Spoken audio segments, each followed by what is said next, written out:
Thank you, Mr. Prime Minister. And first of all, let me say on behalf of the President of the United States, President Trump, I want to thank you for your friendship and for the friendship that Israel has shown towards the United States and so many issues we work on together that extend beyond the causes of war and peace, but advances in technology, advances in economics, and those remain strong and enduring and unwavering. And not enough attention gets paid to those links, the economic links, the cultural links.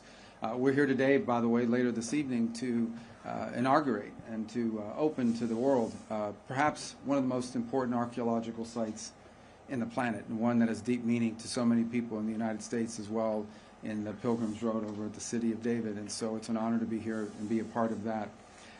As far as the President's been clear on the ongoing issues in Gaza, and that is that every single hostage, both living and deceased, needs to be home immediately. Hamas can no longer continue to exist as an armed element that threatens the peace and security, not just of Israel, but of the world, and that the people of Gaza deserve a better future, one that cannot begin until Hamas is eliminated and until all of the hostages, both living and deceased, are home.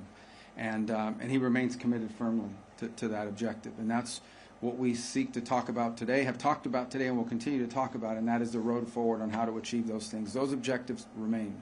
Those objectives remain in place.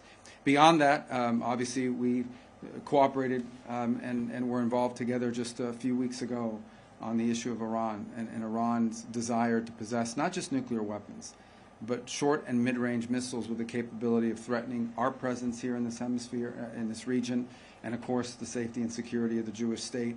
But I would venture to say a threat that actually extends well beyond that to the kingdoms of the Gulf and eventually even into Europe.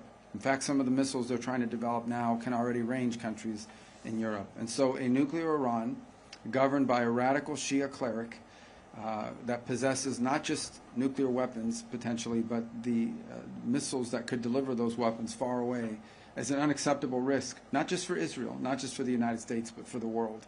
And that is that's why the President continues with our campaign of maximum pressure. There will continue to be maximum economic pressure on Iran until they change course.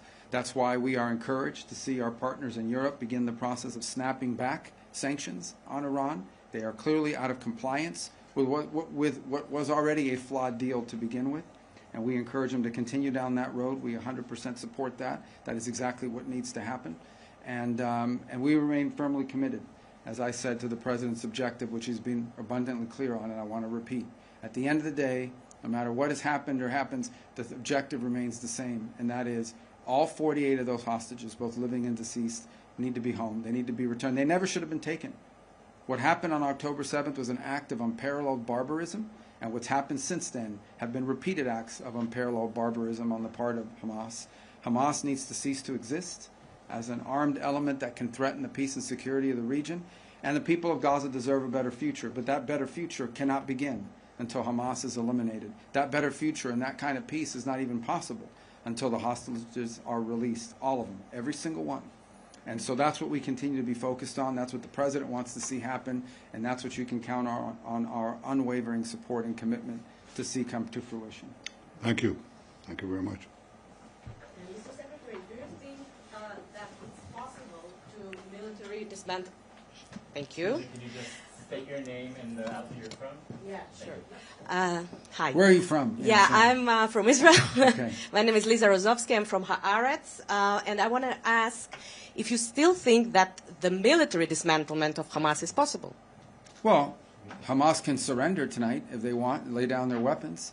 The problem is they're a terrorist group, a barbaric group, whose stated mission is the destruction of the Jewish state, so we're not counting on that from happening.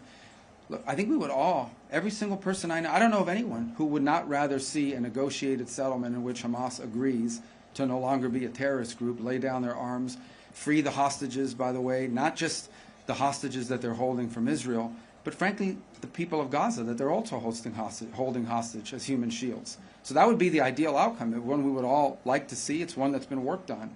But I think we have to be prepared for the fact that savage, terrorists don't normally agree to things like that. But we'll continue to pursue that route. It's the ideal outcome, but it may require, ultimately, a concise military operation to eliminate them.